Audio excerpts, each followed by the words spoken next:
भाई मेरे पैसे कब दे रहा है? भाई तुमसे जो फैक्ट्री लगाने के लिए पैसा लिया था वो फैक्ट्री तो बंद करनी पड़ गई। क्यों? वो असल में वो फैक्ट्री से आसपास के इलाके में बहुत प्रदूषण हो रहा था। भाई मैंने तो तुम्हें पैसे दिए थे ना, मुझे क्या मतलब इन चीज़ों से? पर पर्यावरण की चिंता भी तो हमें ही करनी है। भाई पर्यावरण की अगर लिबरल बातें हम करते ना तो आज हम यहाँ नहीं होते, आज भी कहीं जंगलों में होते। पर आने वाली पीढ़ियों के बारे में भी तो हमें ही सोचना है। वीडियो की टेंशन टेक्नोलॉजी को लेने दे, भाई तू मेरे पास कॉन्ट्रैक्ट के पैसे दे दे। पर मैं ऐसे पृथ्वी को दूषित नहीं कर सकता। मुझे मेरे पैसे चाहिए, कब दे रहा है? अभी जो आप देख रहे हैं ये कॉन्फ्लिक्ट ऑफ विजन्स है, और इसी को समझाया प्रख्यात अर्थशास्त्री और विचारक थॉमस सॉवेल ने अपनी पुस्तक a conflict of visions ideological origins of political struggles में। वीडियो के आरंभ में जो आपने बहस सुनी तो आपको लगा होगा ये तो इकोनॉमिक लिबरलिज्म वर्सेस एनवायरमेंटलिज्म का विवाद है, पर हो सकता है कि इन दोनों को ही किसी भी इज्म का कोई ज्ञान ना हो, फिर भी इनके विचार ठीक विपरीत हैं।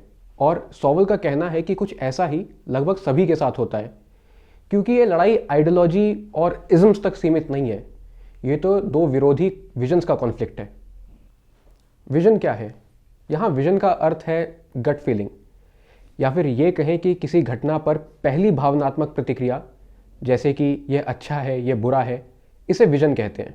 जैसे वीगन्स जानवरों के प्रति दया भाव रखते हैं, फिर वो तर्क देते हैं कि पशुओं को मारना बुरा है, मीट प्रोडक्शन पर्यावरण के लिए हानिकारक है इत्यादि। तो ये जो दया भाव है ये विजन है, और जब इसके साथ तर्क जुड़ गया और एक इज्म लग जाता है तो ये ठोस आइडियोलॉजी बन गई जो है वीगनिज्म। और ऐसे ही भांति भांति के इज्म हम अपने आसपास सुनते रहते हैं, जैसे सोशलिज्म, कैपिटलिज्म, कम्युनिज्म, जेंडरिज्म इत्यादि। और सॉवेल के अनुसार ये सारे इज्म्स किसी विजन से निकल के आते हैं। विजन दो प्रकार के होते हैं, कंस्ट्रेंड और अनकंस्ट्रेंड।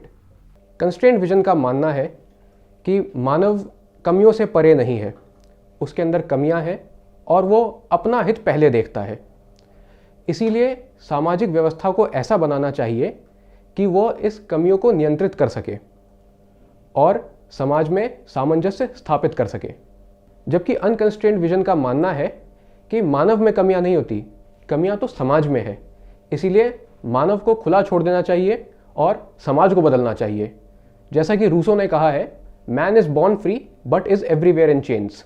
अब इन विजन से जो आइडियोलॉजीज निकली हैं वो कभी एक दूसरे से सहमत नहीं होंगी, क्योंकि उनके वर्ल्ड व्यूज ही एकदम अलग हैं। फिर चाहे वो विषय चांद पे पानी मिलने का हो या कोरोना वैक्सीन का, वो हमेशा एक दूसरे के विपरीत बोलेंगी, क्योंकि ये कॉन्फ्लिक्ट ऑफ आइडियोलॉजीज नहीं है, ये तो कॉन्फ्लिक्ट ऑफ विजन्स है।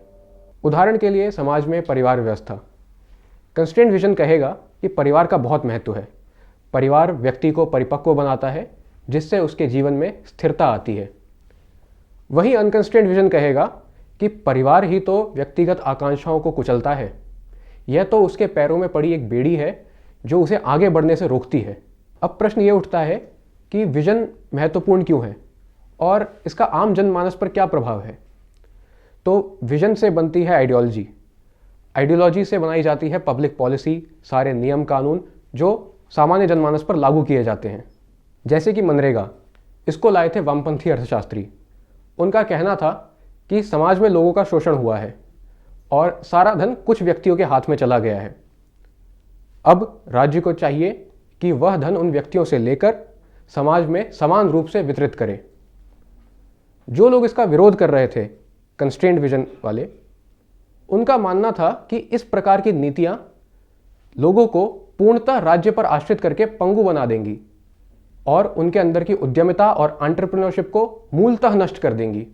इससे हम ये समझते हैं कि विजन्स को ठोस आइडियोलॉजिकल फ्रेमवर्क देकर पॉलिसीज बनाई जाती हैं जिसे धरातल पर क्रियान्वित किया जाता है, अन्यथा वो तो सिर्फ एक कल्पना बनकर रह जाएंगी।